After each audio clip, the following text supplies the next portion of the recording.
E houve batalha no céu. Miguel e os seus anjos batalhavam contra o dragão.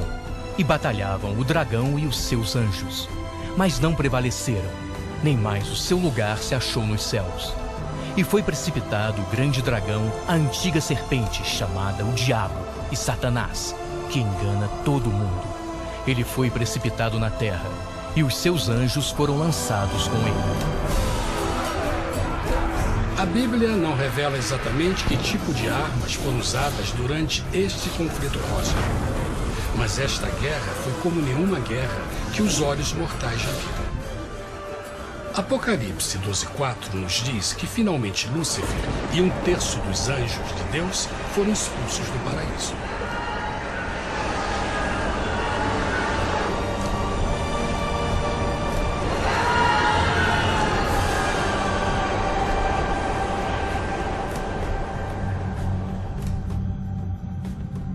Mas e agora? Lúcifer tinha milhões de anjos ao seu lado, mas precisava de um pedaço de chão para continuar sua rebelião. Rápido, muito rápido, o universo começou a entender o quão doloroso e caro o pecado poderia chegar a ser. Mas a guerra não tinha terminado. Apenas começava. Lúcifer, o portador da luz, agora virou Satanás, o adversário.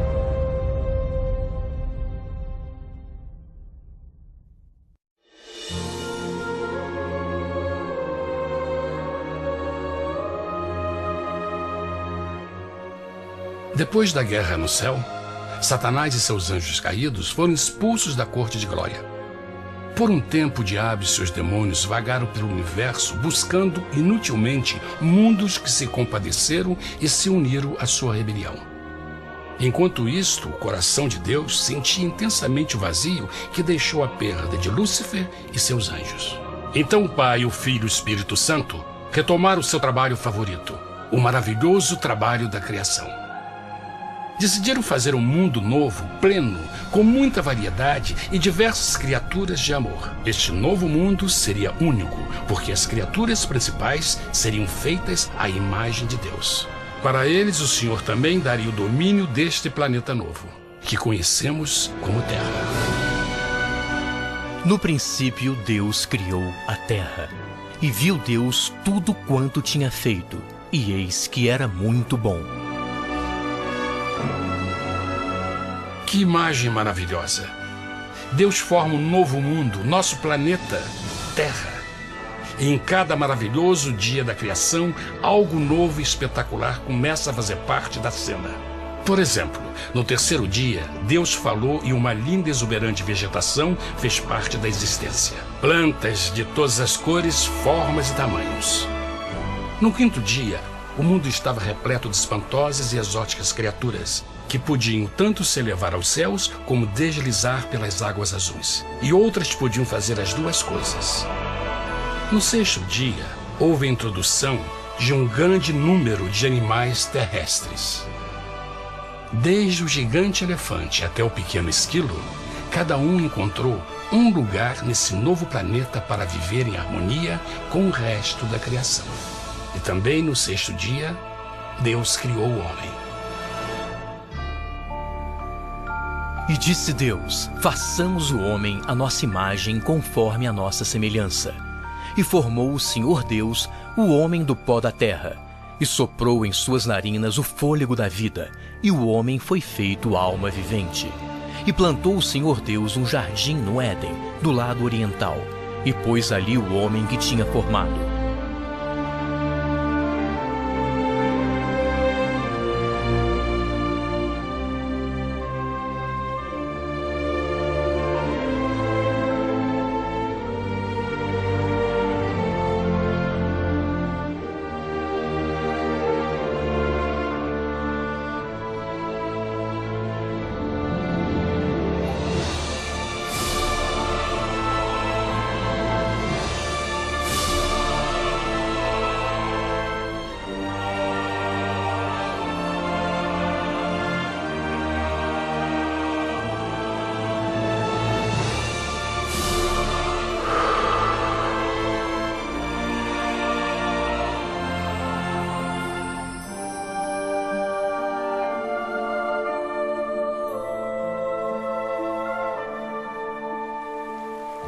Mas que grande honra ser criado à semelhança de Deus, ser um indivíduo com liberdade de pensamento.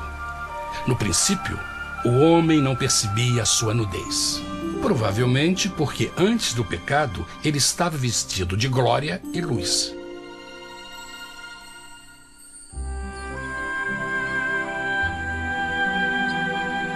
Deus também criou a companheira perfeita para Adão, sua bela esposa Eva.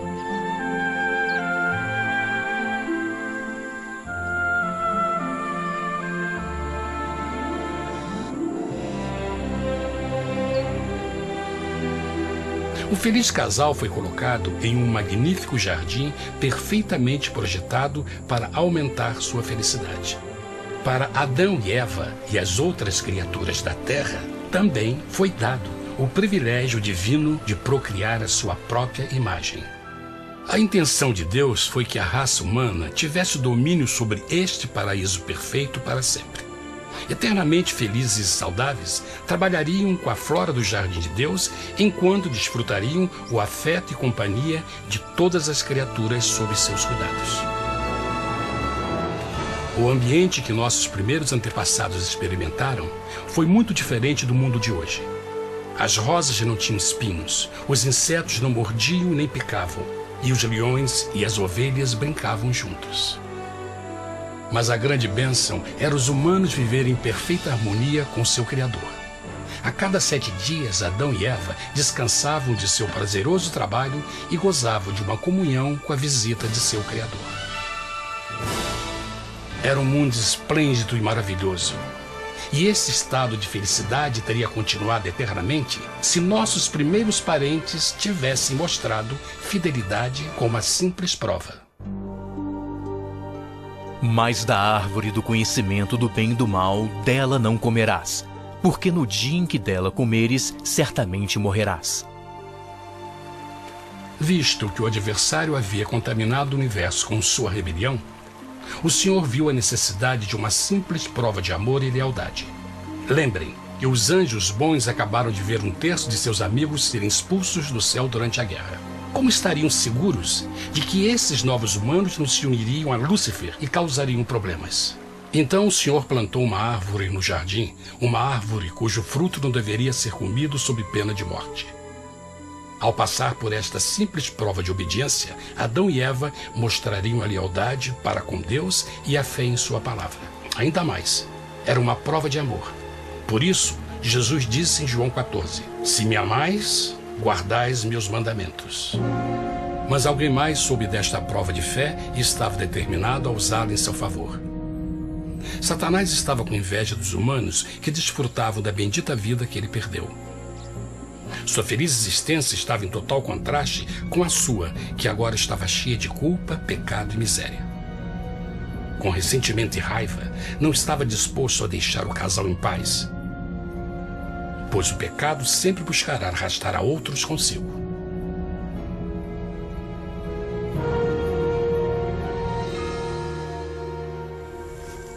Então um dia, quando Eva estava concentrada em seu agradável trabalho, se viu sozinha e muito perto da árvore proibida. Foi quando Satanás viu sua oportunidade. Através de uma serpente hipnotizante, o anjo caído chamou Eva até a árvore e a envolveu em uma conversação.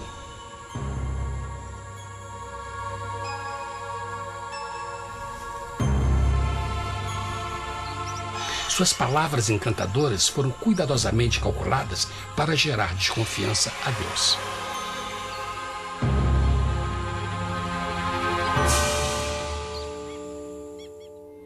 A serpente replicou à mulher, de modo algum morrereis. Deus sabe que no dia em que dele comerdes, vossos olhos se abrirão e sereis como Deus, conhecedores do bem e do mal. A mulher notou que a árvore era boa para comer, pois era atraente aos olhos e desejável para alcançar sabedoria. Colheu o seu fruto e comeu. Deu também ao seu marido, que comeu assim como ela. Tragicamente, quando Eva escutou a suave e sedutora voz do tentador, começou a ter certas dúvidas da palavra de Deus. A serpente enganou-o com a promessa de grande poder e sabedoria. Isso chamou sua atenção. Além disso, aparentemente o fruto deu à serpente a habilidade de falar. Que outros poderes poderia dar a ela? E mesmo tendo acabado de conhecer a serpente, ela confiou em sua palavra acima da de Deus, quem a criou, e lhe deu um paraíso para viver. Então Eva comeu o fruto proibido e convenceu seu esposo a fazer o mesmo. Adão poderia ter escolhido ser fiel a Deus, mas colocou seu amor pela esposa acima do seu amor por Deus. Quando os nossos primeiros parentes mostraram lealdade ao inimigo, o domínio da terra foi tomado por Satanás. Não sabeis que, vos oferecendo a alguém para lhe obedecer, vos tornais escravos daquele a quem obedeceis? Ninguém pode servir a dois senhores. Este mundo agora seria o último campo de batalha entre o bem e o mal, e o coração de cada homem e mulher seria o prêmio. Adão e Eva não se deram conta desse tempo, mas seu momento de desconfiança e desafio abriria as comportas do sofrimento de milhões de pessoas durante milhares de anos.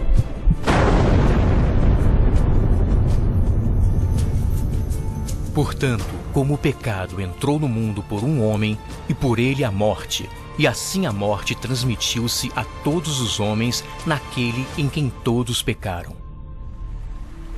Nossos primeiros parentes logo enfrentaram o terrível resultado de seu pecado. Em estado santo, Adão e Eva resplandeciam com túnicas de glória. Depois de pecarem, suas túnicas naturais de luz se desfizeram e eles ficaram mortificados com a sensação de sua nudez. Vergonha e temor tomaram lugar de sua alegria e paz e trataram de cobrir sua nudez com folhas. Agora eles se encontravam sob constante influência do diabo. Ao ceder à tentação, debilitaram sua natureza. E Satanás ganhou poder sobre a humanidade. As pessoas não podiam resistir às tentações do diabo com sua própria força.